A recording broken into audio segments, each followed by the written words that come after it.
Assalamualaikum warahmatullahi wabarakatuh. Perkenalkan, nama saya Sylvia Fitria Anwar. Di sini saya akan membahas tentang misi dan strategi dakwah Rasulullah di Kota Madinah.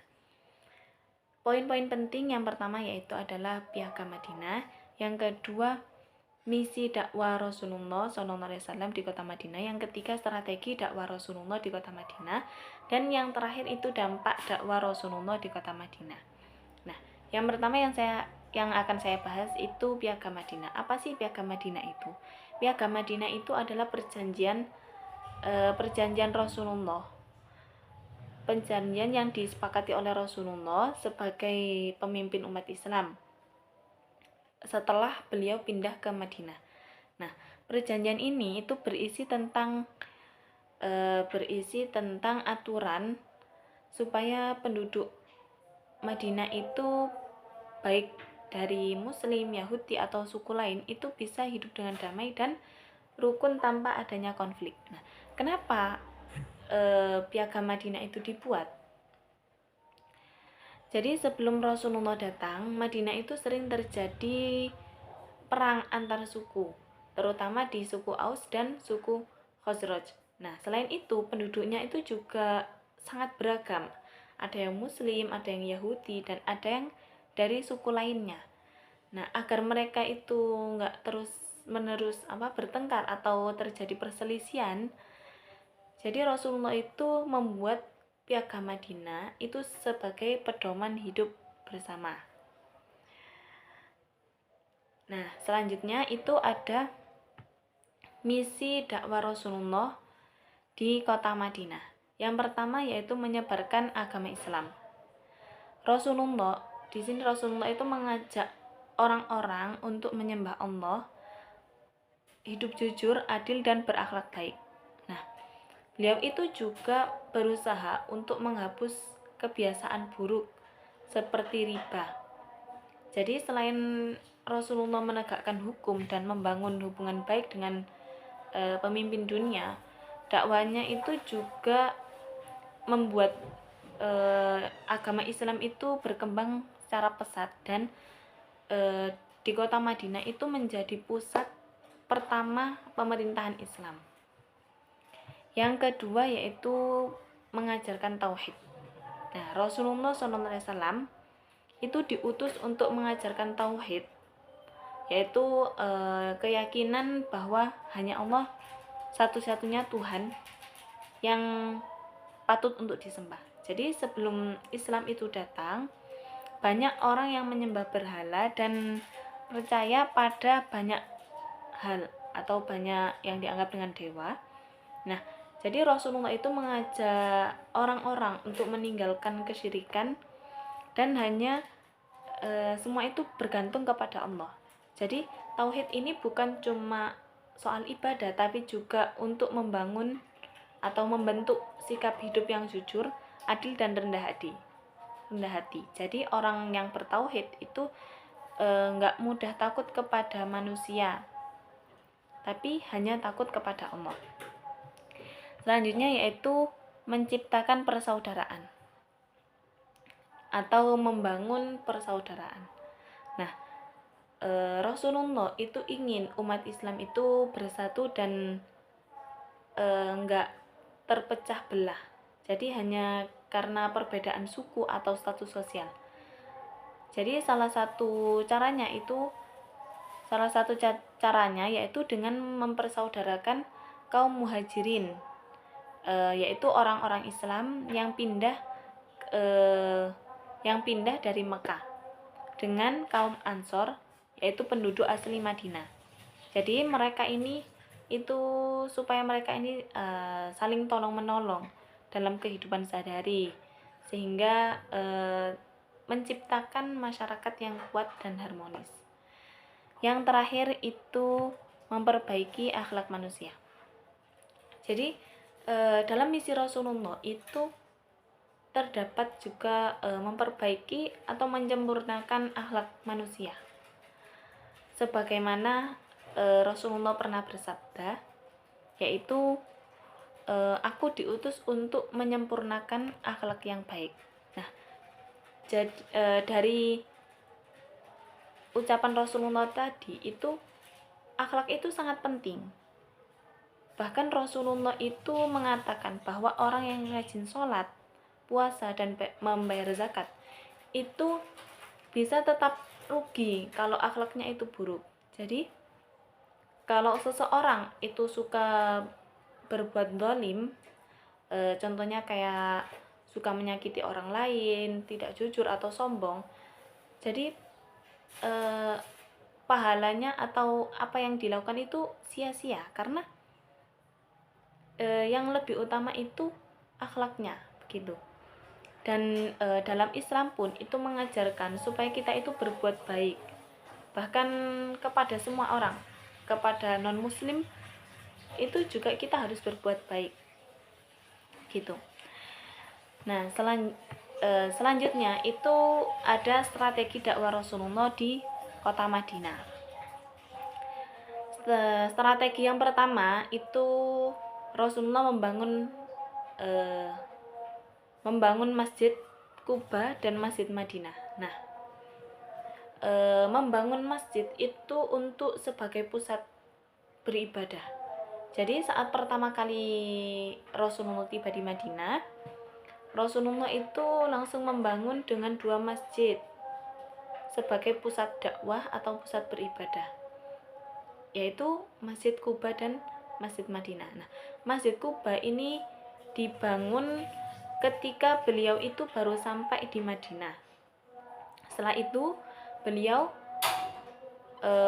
habis membangun Masjid Kuba, beliau itu membangun Masjid Madinah yang digunakan untuk tempat belajar para sahabat sekaligus pusat pemerintahan Islam.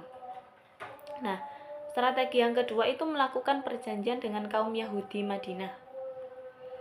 Nah, di Madinah Rasulullah itu membuat perjanjian dengan penduduk asli yang termasuk dengan penduduk Yahudi atau kaum Yahudi yang bertujuan perjanjian ini itu agar kaum muslim itu bisa hidup dengan aman tanpa adanya gangguan dan menjaga stabilitas kota. Nah, dari perjanjian ini itu lahirlah Piagam Madinah yang berisi tentang aturan persatuan umat gitu. Yang ketiga itu ada mempersaudarakan kaum Muhajirin dan kaum Ansor. Rasulullah SAW itu juga mempererat hubungan antara 2 kelompok muslim ini, yaitu kaum Muhajirin yang pendatang dari Mekah dan kaum Ansor yang penduduk asli Madinah. Beliau ini mengajarkan mereka untuk saling membantu dan melarang sikap kesukaran atau kesukuan yang bisa memecah belah umat Islam. Jadi dengan begitu, dengan Rasulullah mempererat hubungan antara 2 kelompok ini, itu bisa menjadi persatuan umat Islam di kota Madinah itu semakin kuat. Yang terakhir yaitu membangun ekonomi rakyat dengan mendirikan pasar. Nah, untuk meningkatkan kesejahteraan umat, Rasulullah itu mendirikan pasar yang dekat dengan Masjid Nabawi. Nah, pasar ini itu tempat untuk perdagangan yang jujur dan adil, yang sesuai dengan ajaran Islam. Nah, membangun ekonomi dengan mendirikan pasar ini adalah salah satu strategi dakwah Rasulullah dalam bidang ekonomi. Nah, dengan seiringnya waktu, pasar Madinah ini tuh semakin berkembang dan menjadi pusat ekonomi dalam negara Islam. Jadi dari strategi tadi itu Rasulullah itu dapat kita simpulkan bahwa Rasulullah itu bukan hanya untuk menyebarkan agama saja, tapi juga untuk membangun masyarakat agar menjadi kuat, bersatu, dan menjadi sejahtera. Selanjutnya dampak dalam dakwah Rasulullah SAW di kota Madinah. Nah, apa saja dampak dalam dakwah Rasulullah di kota Madinah ini. Yang pertama yaitu Islam itu semakin kuat dan pengikutnya itu bertambah. Jadi setelah Rasulullah SAW hijrah ke kota Madinah, itu semakin banyak orang yang masuk Islam, baik dari penduduk Madinah sendiri maupun dari luar. Jadi yang sebelumnya agama Islam tadi itu berkembang hanya di Mekah saja, sekarang bahkan menjadi lebih luas lagi sampai menyebar di mana-mana. Yang selanjutnya yaitu masyarakat hidup dengan rukun dan saling membantu. Sebelum Rasulullah SAW datang, orang-orang Madinah itu sering berperang antar suku. Tapi setelah agama Islam itu di kota Madinah itu berkembang, mereka menjadi lebih damai dan saling tolong-menolong. Contohnya kayak kaum Muhajirin dan kaum Ansor itu hidup seperti saudara dan saling membantu. Yang ketiga yaitu hukum Islam itu mulai diterapkan atau mulai berlaku. Jadi Rasulullah SAW itu menerapkan aturan yang adil. Contohnya seperti beliau itu melarang riba atau sesuatu yang sistem bunga pinjaman yang bikin orang itu susah gitu, dan mewajibkan zakat itu untuk membantu orang yang kurang mampu. Nah, selain itu juga semua orang itu diperlakukan sama di mata hukum tanpa membedakan orang yang kaya ataupun orang miskin, orang kuat ataupun orang yang lemah. Jadi semua itu sama. Itu adalah dampak dari dakwah Rasulullah. Yang selanjutnya, yang keempat itu Madinah menjadi kota yang aman dan stabil. Jadi sebelum Islam berkembang, Madinah itu sering terjadi perang dan konflik. Tapi setelah Rasulullah SAW memimpin, kota Madinah itu menjadi kota yang aman dan tentram. Bahkan kalau ada ancaman dari luar, umat Islam itu bisa bersatu untuk mempertahankan diri. Yang terakhir yaitu Islam menyebar ke berbagai wilayah. Jadi Rasulullah itu tidak hanya berdakwah di Madinah, tapi juga mengirim surat ke para raja-raja atau pemimpin di luar Madinah supaya mereka itu mengenal Islam gitu. Jadi dari semua yang saya bahas tadi dapat disimpulkan kalau dakwah Rasulullah di kota Madinah itu berhasil menciptakan persatuan, menegakkan hukum Islam, dan membangun masyarakat yang adil serta sejahtera.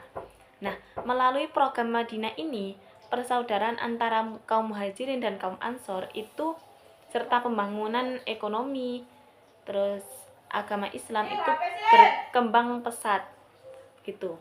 Jadi sekian yang bisa saya sampaikan, kurang lebihnya saya mohon maaf. Assalamualaikum warahmatullahi wabarakatuh.